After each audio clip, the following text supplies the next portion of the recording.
Hello friends and welcome back to my channel.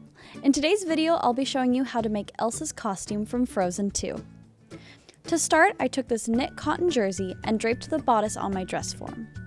Don't forget the princess seam, mandarin collar, and V-neck cut. From there, I cut out and traced my shapes onto paper and added seam allowance.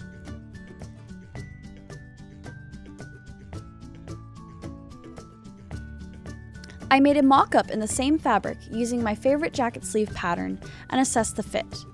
I took in the bodice and sleeve and marked the points on the hands. Then I transferred those markings to my pattern and cut out my final pieces.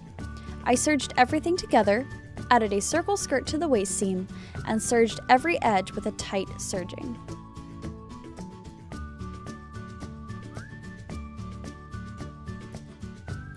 From there, I got a large tub and filled it with hot water. I took Rit dye in this beautiful turquoise color and added only a little bit, making sure to stir very well. I dumped the jacket in hot water, making sure it was thoroughly soaked before dunking it in the dye. Pre-wetting your fabric helps the dye disperse evenly. When I got the color I liked, I took the jacket out and added some more dye. Then I dipped just the edge of the skirt and the sleeve tips into the tub till I reached the desired saturation.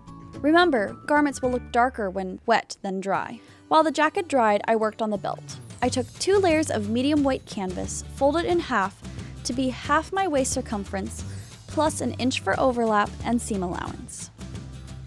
I made it about 4 inches tall plus seam allowance as well. On the top side, I made it curve from a point at the very center to about 2 inches tall at the back. I then bonded icy blue polyester taffeta fabric to both cotton layers using Super 77 spray. I drew the snowflake design on the back and then basted it onto the front and embroidered it with a tight zigzag stitch, which I'll show you how to do later.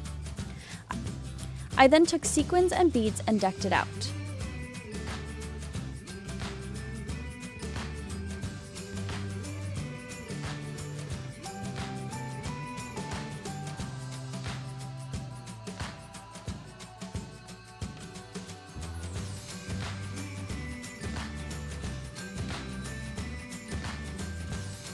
Once decorated to taste, I placed the other layer right sides together and stitched all the way around except for the bottom center few inches.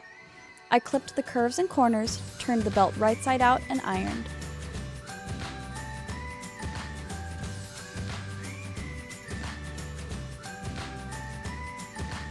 Finally, I hand-stitched the hole closed, sewed some hooks and loops onto the back, and the belt was complete. Once the jacket was completely dyed and dry, I took some muslin and Super 77 spray and used this as an interfacing or stabilizer for the embroidery. I freehand sketched some snowflake shapes inspired by some images I found of Elsa. Since the filming of this making of, much better images of the embroidery have been released, so you can get much more accurate with the embroidery than I did. Fortunately, you don't need an embroidery machine for this. I simply put my sewing machine on a zigzag with a small travel distance and a small width, and followed my chalk and basting lines. Then I moved to the back for her cutout. I placed the jacket inside out on my mannequin and chalked out the initial shape for the cutout. Then I pinned some organza onto the back and used the same embroidery technique to set it in place.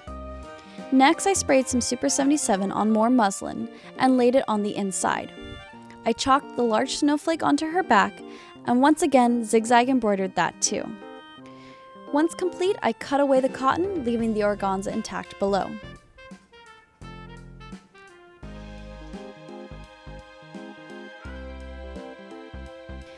Now for the fun part, the details on the jacket.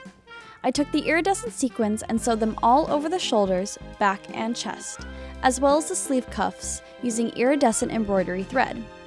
I also took crystal beads and placed them at the points of the embroidery on the skirt, and blue crystal beads to outline the sequin work on the shoulders. Once all the details were done, I lined the skirt in the same icy blue taffeta as the belt, and the bodice and sleeves in spandex to protect and hide all the stitching from the sequins. I then cut 2 long trapezoids for her cape out of a polyester organza, sealed the edges with the lighter, and stitched them to each side of the back window.